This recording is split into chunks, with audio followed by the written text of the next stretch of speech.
How to fix Threads incorrect username. Hello guys, if you want to fix Threads incorrect username, first step, click settings and click apps and notifications, click apps and wait a second for loading,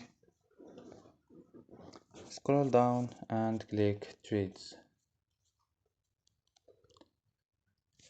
click for stop and click storage, click clear data and click clear cache. After these steps, restart your phone.